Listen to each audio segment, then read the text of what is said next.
और ईरान पर अमेरिका और इजराइल के हमले के बीच एक बहुत बड़ी खबर आ रही है कि ईरानी मीडिया ने दावा किया ईरान की असेंबली ऑफ एक्सपर्ट्स ने देश के अगले सुप्रीम लीडर के तौर पर मुज्तबा खामेनेई को चुन लिया है। रिपोर्ट्स के मुताबिक ये फैसला IRGC यानी इस्लामिक रेवोल्यूशनरी गार्ड कॉर्प्स के बाद दबाव में लिया गया।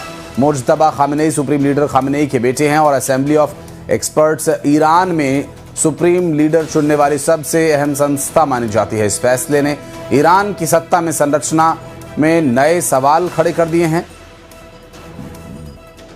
IRGC के दबाव में यह फैसला लिया गया। सूत्रों के हवाले से आ रही बड़ी खबर, मुज्तबा अली खामेनेई ईरान के नए सुप्रीम लीडर के तौर पर चुने गए हैं और असेंबली एक्सपर्ट असेंबली के द्वारा ये निर्णय लिया गया है। और आपको बता दें कि असेंबली ऑफ एक्सपर्ट्स ने ये जो फैसला लिया है ईरान के नए सुप्रीम लीडर चुनने का, और IRGC के दबाव में लिया गया ये फैसला है, ऐसा अब तक जानकारी मिल रही है। और अब ये देखना होगा कि जब मुज्तबा अली खामेनेई को ये जिम्मेदारी दे दी गई है तो।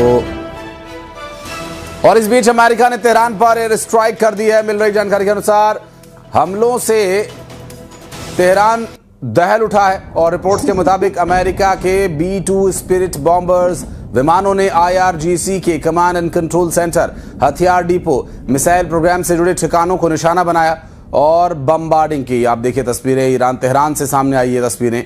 B-2 बॉम्बर्स तेहरान के आसमान पर मंडरा रहे हैं और लगातार बॉम्बिंग हो रही है। इस वक्त बमबार्डिंग हो रही है। हथियार डिपो और मिसाइल साइट पर जबरदस्त हमले की जानकारी मिल रही है।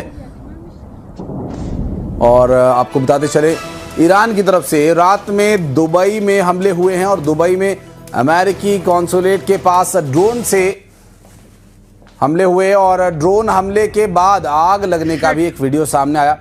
जानकारी के मुताबिक ये ड्रोन हमला ईरान की तरफ से किया गया था।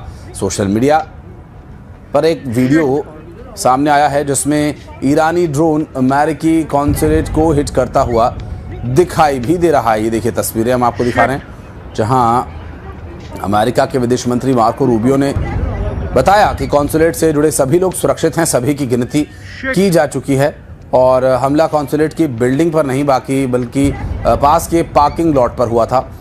मतलब है कि ईरान का ड्रोन अटैक अपने सही निशाने पर नहीं लगा तो अमेरिका की तरफ से जानकारी ये भी दी गई अगर ये सही निशाने पर लगता तो काफ़ी नुकसान कर सकता था। और सामने आई ये तस्वीरें आपको दिखा रहे हैं। दावा है कि सोशल मीडिया पर वायरल हो रही ये वीडियो उसी हमले की है। दुबई से सामने आई तस्वीरें। और साथ ही इस बीच एक बड़ी खबर, ईरान की इस्लामिक रेवोल्यूशनरी गार्ड कॉर्प्स का बहुत बड़ा दावा। फॉक्स न्यूज एजेंसी के हवाले से खबर, IRGC ने इस युद्ध के चौथे दिन दुश्मनों के 680 से ज्यादा सैनिकों को मार गिराया है। मिल रही जानकारी के अनुसार दो तस्वीरें अब आपको दिखा रहे हैं। देखिए किस तरह से हमलों का सिलसिला जारी है।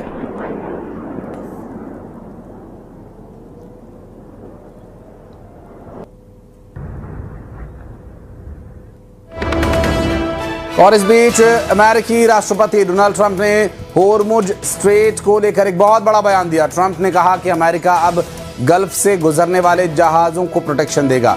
अमेरिकी नेवी होर्मुज स्ट्रेट से गुजरने वाले जहाज़ों को कवर करेगा। इसके साथ ही अमेरिका की तरफ से जहाज़ों को बीमा और फाइनेंशियल गारंटी भी दी जाएगी।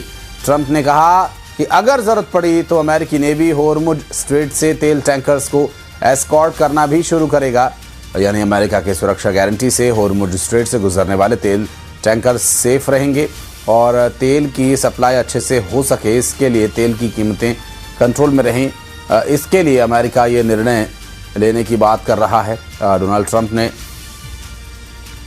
कहा कि गल्फ से गुजरने वाले जहाज़ों को वो सुरक्षा प्रदान करेंगे।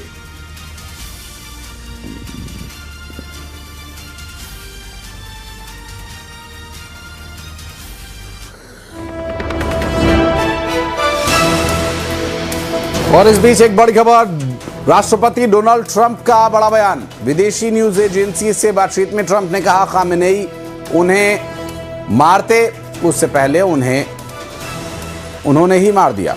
ट्रंप ने कहा कि खतरे को देखते हुए ईरान के खिलाफ ये सख्त कदम उठाया गया। ट्रंप ने यह भी कहा कि ईरान बात करना चाहता है लेकिन बहुत देर हो चुकी है। ईरान में सत्ता परिवर्तन पर भी ट्रंप ने कहा कि अमेरिका ईरान में ऐसे व्यक्ति को देखना चाहता है जो पिछले शासन से बेहतर हो, क्योंकि सबसे बुरा यह होगा कि हमला हो, सत्ता में फिर वैसा ही कोई बुरा शख्स आ जाए।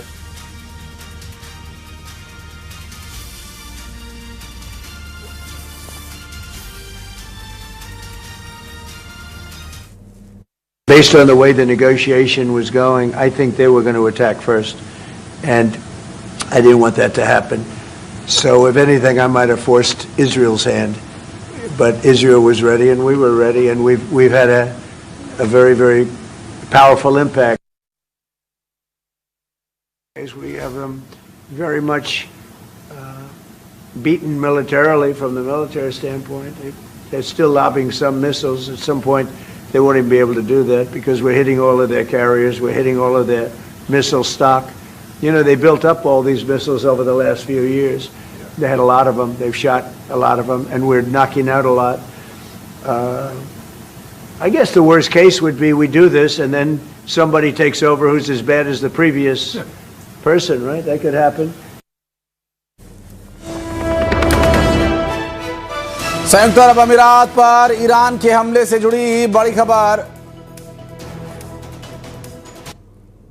दरअसल ये जो तस्वीरें हम आपको दिखा रहे हैं, ये यूएई पर हमले से जुड़ी बड़ी खबर। रक्षा मंत्रालय ने दावा किया कि जंग के चौथे दिन यूएई एयर डिफेंस सिस्टम ने ईरान की 12 बैलिस्टिक मिसाइल्स और 123 ड्रोन्स को इंटरसेप्ट किया है और ईरान के हमले में एक मिसाइल देश की सीमा में भी गिरी है, लेकिन किसी को नुकसान नहीं हुआ है। इससे कोई जानी नुकसान भी नहीं हुआ है। और यूएई के रक्षा मंत्रालय के मुताबिक शुरुआत से अब तक ईरान द्वारा दागी गई 186 बैलिस्टिक मिसाइलों से 172 को नष्ट किया गया।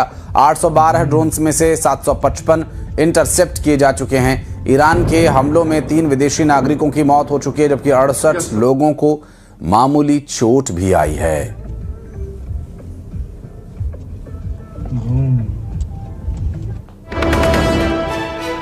और ईरान की जंग से पाकिस्तान घबराया हुआ है। पाकिस्तान के रक्षा मंत्री ख्वाजा आसिफ युद्ध को पाकिस्तान की बर्बादी का ट्रेलर बता रहे हैं। इस युद्ध को ख्वाजा आसिफ पाकिस्तान के खिलाफ साजिश बता रहे हैं। ख्वाजा आसिफ का कहना है इजराइल ने ईरान पर जबरन युद्ध थोपा है ताकि पाकिस्तान की सीमा तक को प्रभावित किया जा सके। ख्वाजा मोहम्मद आसिफ ने ईरान युद्ध को उनके देश के लिए बहुत बड़ा खतरा बताया। आसिफ ने इस युद्ध को ज़ायोनिज्म एजेंडा बताया, जिसका मकसद इजराइल के असर को पाकिस्तान तक लाना है। उनका कहना है कि अगर ऐसा होता है तो आने वाले वक्त में इजराइल अफगानिस्तान और भारत के साथ मिलकर एक गठबंधन बना लेगा।